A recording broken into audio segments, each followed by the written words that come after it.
Dores da Mulher Contemporânea. Seja muito bem-vinda a este canal, eu me chamo Ana Flávia Eusébio e nós estamos falando nessa minissérie sobre essas dores, ao qual no primeiro vídeo dessa minissérie nós falamos sobre os transtornos da saúde mental, no segundo vídeo nós falamos sobre a pressão estética que nós mulheres temos vivido nesse mundo moderno, nesse mundo contemporâneo que nós vivemos hoje.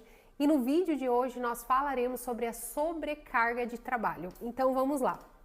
Hoje em dia, eu achei muito interessante uma frase que foi lançada na rede social, ao qual falava, né? O emprego remunerado foi simplesmente adicionado à lista de tarefas da mulher. Como se já não bastasse todas as tarefas, todas as atividades que nós temos diariamente, a lista, né, de um emprego, né, um emprego remunerado, aquele emprego que a gente sai de casa para trabalhar fora, foi adicionado e hoje eu percebo que até inconscientemente. E por que eu estou dizendo isso? Porque muitas mulheres que hoje ficam, né, full time em casa, servindo a sua casa, a sua família, os seus filhos, cuidando do seu lar, muitas vezes elas são cobradas frente a outras mulheres, frente à sua casa, com relação a, e aí, você não trabalha? Você não tem um emprego remunerado, mas quem paga as suas contas?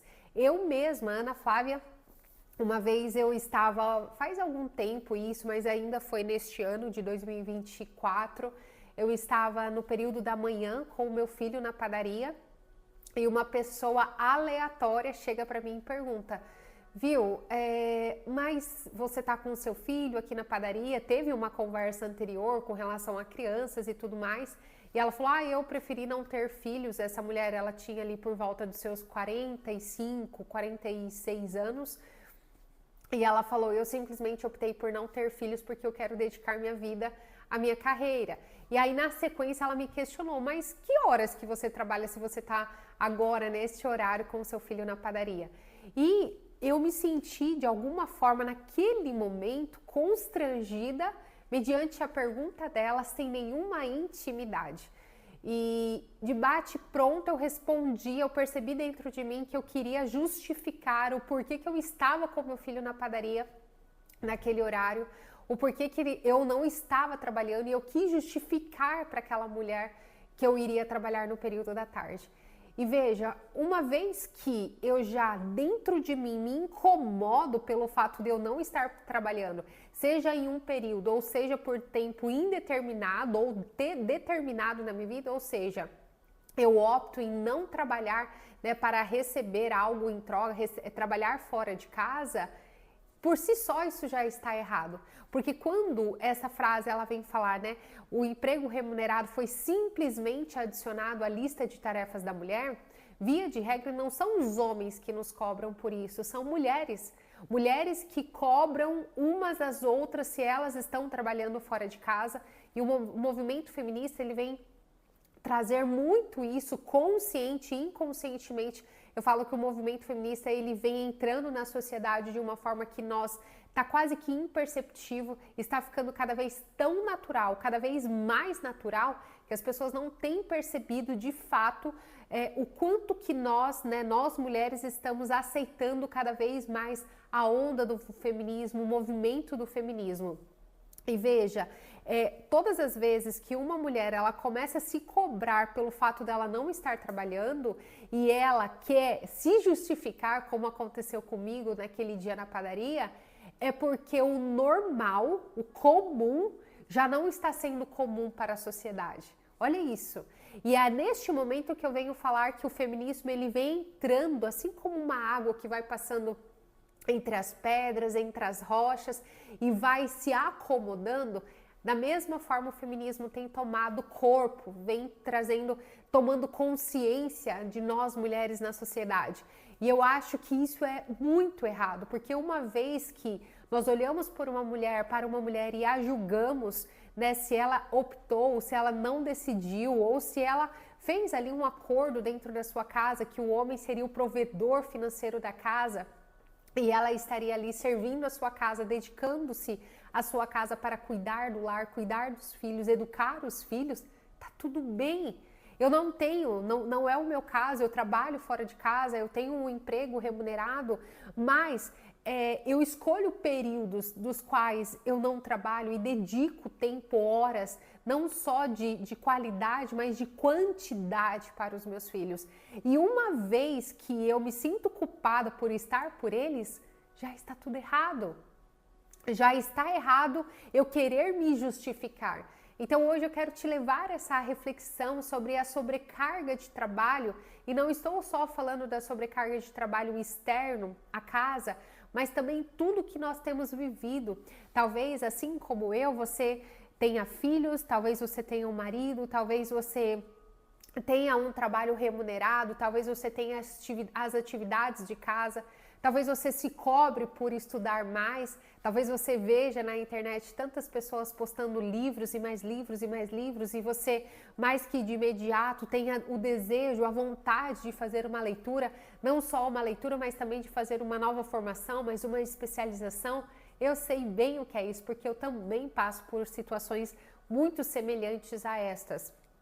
Mas, com todas as atividades, com todas as tarefas, com todos os papéis que nós temos hoje na sociedade, o principal de todos eles é exatamente o nosso cuidado. Eu estou dizendo especificamente para nós mulheres, o cuidado com a nossa família.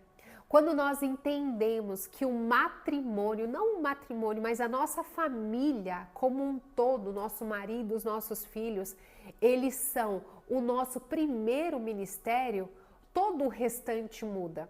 A mulher que ela sai para trabalhar fora de casa, ela volta para casa, ela cuida das crianças, depois ela cuida do marido, depois ela cuida da casa, depois ela está totalmente sem um destino, ela está totalmente acelerada, ela está envolvida pelo seu meio, e nós somos consumidas pelo nosso meio. Essa é a verdade.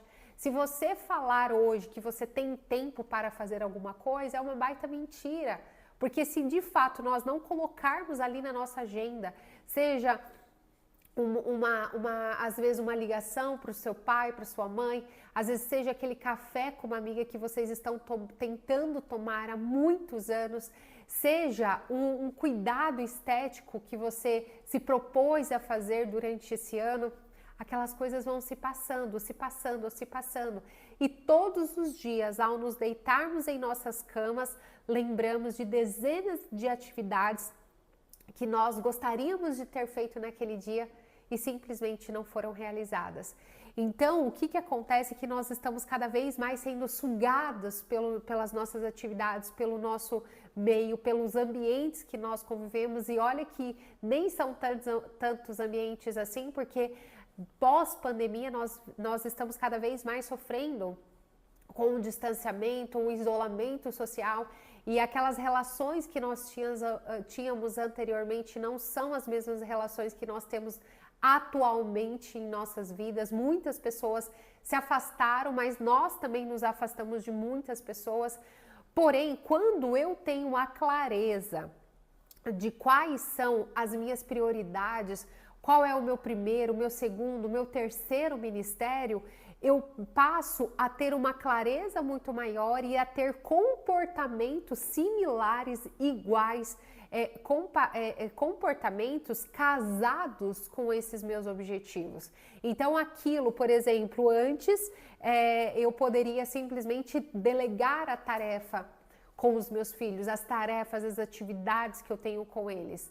Hoje, eu posso ter as atividades do meu trabalho e ter atividade com as crianças, mas se a minha família se tornou o primeiro ministério, isso aqui precisa ter a minha prioridade, precisa ter a minha atenção, precisa estar no topo da minha lista de atividades. E mesmo sabendo que dezenas de atividades não serão realizadas naquele dia.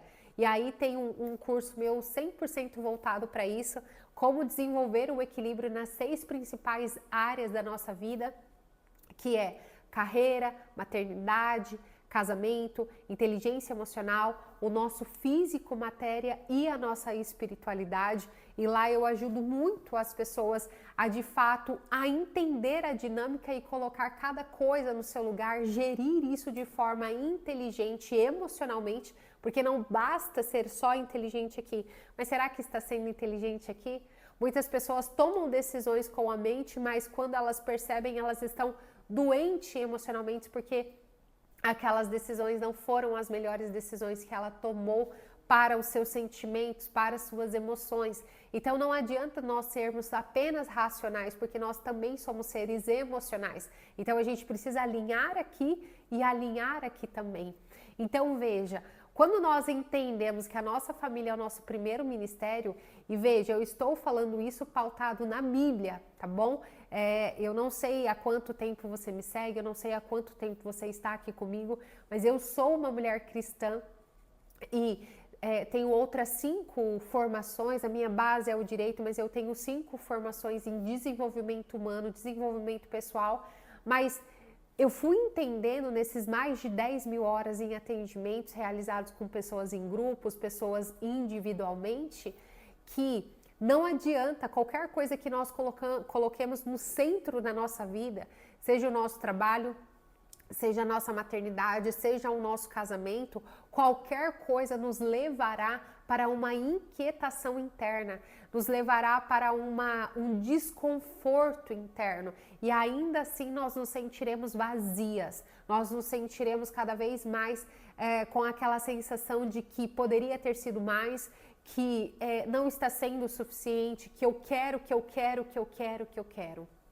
Mas uma vez que eu coloco Deus como centro da minha vida e eu entendo qual é o propósito dele para mim, as coisas começam a fazer sentido, eu começo a de fato ter clareza das minhas atividades, dos meus papéis, mas mais do que os meus papéis, a prioridade desses papéis. Então hoje eu quero te convidar a fazer uma reavaliação na sua vida, que por mais que você esteja tendo essa sobrecarga de trabalho, mesmo que você esteja inquieta emocionalmente ou mentalmente, que você reavalie onde você está dedicando a maior parte do seu tempo, onde você tem se colocado, quais as mesas você tem se sentado, se essas mesas realmente são importantes para você, quanto tempo você tem se dedicado para o seu trabalho remunerado. Esse trabalho remunerado, ele tem te gerado uma exaustão mental, uma exaustão emocional, a ponto de você chegar em casa e explodir com o seu marido, explodir com os seus filhos. A impaciência tem tomado conta da sua casa. Perceba-se. Eu gosto muito da passagem desse livro aqui, chama Como Ter o Coração de Maria no Mundo de Marta. E ao qual, quando Jesus ele chegou na casa de Marta, Marta ficou toda apavorada porque ele chegou lá com os discípulos e ela começou a pensar, né? Eu preciso organizar uma comida, eu preciso servir essas pessoas que estão aqui à minha volta. E ela começou a ficar muito inquieta e pega isso e pega aquilo, pega as verduras, começa a lavar, começa a fazer isso. E Maria, mais que de imediato, vai para a sala onde Jesus está pregando ali, onde Jesus está conversando com os seus discípulos e pregando sobre a palavra de Deus. Maria vai e se senta aos seus pés e fica ali ouvindo Jesus. Marta, lá da cozinha, vê aquela imagem e mais que depressa vai conversar com Jesus e fala: Jesus, o Senhor sabe de todas as atividades que eu tenho para fazer, o Senhor sabe de tudo que eu preciso preparar para servi-los. Olha, Maria está aí aos seus pés, diga alguma coisa a ela, peça para ela ir me ajudar. E Jesus olha para Marta e ele fala assim: Marta, Marta, te preocupas com as coisas desse mundo, porém Maria escolheu a melhor parte. E esse livro, ele vem enfatizar muito essa passagem de Jesus, porque em nenhum momento Jesus falou assim: Marta, você precisa ser igual a Maria. Porque ele conhece os nossos corações. Ele sabe, por exemplo, que eu, Ana Flávia, jamais hoje, com a consciência que eu tenho, seria uma Maria na vida. Eu não sou. Eu preciso trazer consciência todos os dias que eu preciso fazer a leitura da Bíblia, que eu preciso ter um momento com Jesus, porque a Ana, instintivamente, ela já acorda e já quer produzir e fazer acontecer. Só que eu preciso fazer um trabalho reverso, de volta para dentro e pensar, não, peraí, antes de eu iniciar o meu dia, eu quero ter um momento com Jesus, eu quero me assentar com Ele, eu quero conversar com Ele, mas é algo que não é instintivo. Então, eu acho lindo essa ênfase que ela traz para o livro, no sentido de nós respeitarmos quem nós somos, porque hoje cada vez mais a sociedade tem pregado, você precisa ser isso ou você precisa ser aquilo. Não, e se eu respeitar quem eu sou? Ele diz, Maria escolheu a melhor parte. Não quer dizer que o que Marta estava fazendo era errado. Então, neste livro, né, vem ficar muito claro que não importa aquilo que a gente faça, Deus se agrada desde que nós estejamos, né, sendo pessoas honestas, sendo pessoas mulheres de valores, está tudo bem, o nosso trabalho não está errado. Mas, dentre todas as escolhas que nós temos para fazer no nosso dia a dia, que nós saibamos escolher a melhor parte, que nós saibamos realmente falar qual é o momento do meu dia que eu irei me assentar com Jesus, que eu terei esse momento com Ele, que eu realmente dedicarei minha total atenção para ouvir o que Ele tem para mim. Então que de fato, se você, assim como eu, se reconhece como Marta, essa mulher agitada, que busca fazer coisas e mais coisas e mais coisas, que nós possamos escolher a melhor parte, que é sentar com Jesus. E hoje, depois de algum tempo já praticando, né, me sentando com Ele, orando com Ele, entendendo os propósitos dEle para a minha vida, hoje é quase que indiscutível alguém querer tirar esse momento de mim, porque é muito bom, é muito precioso. E hoje eu me sinto muito feliz e grata porque em algum momento eu tive a consciência do quão importante esse momento é para nós. Então, que essa sobrecarga de trabalho com as dezenas de atividades e tarefas e papéis que nós temos hoje na sociedade, que nós não percamos a nossa essência, que nós saibamos escolher de fato a melhor parte, porque a melhor parte sempre será voltada para Jesus, para Deus, e entendendo os principais talvez mais do que os principais, mas o principal ministério que Ele entregou para nós, que é a nossa família.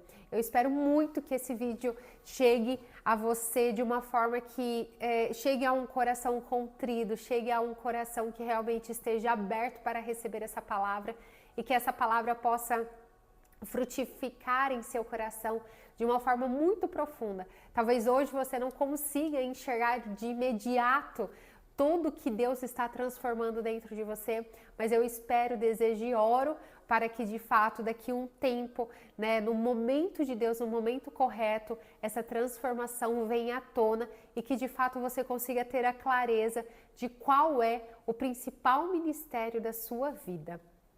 Que você possa compartilhar esse vídeo com mais pessoas para que ele possa atingir mais e mais vidas. Curta, se inscreva no canal e toda terça e quinta serão disponibilizados mais vídeos e na quinta-feira eu disponibilizarei o vídeo parte 4 que nós iremos falar sobre solidão e isolamento. Como eu disse, se você tiver interesse, As Dores da Mulher Contemporânea, essa minissérie, tem 2 vídeos que já foram gravados, é só você voltar e assistir. E também deixe a sua opinião aqui nos comentários, porque ela é muito importante para mim. Deus te abençoe, um forte abraço e até breve. Tchau!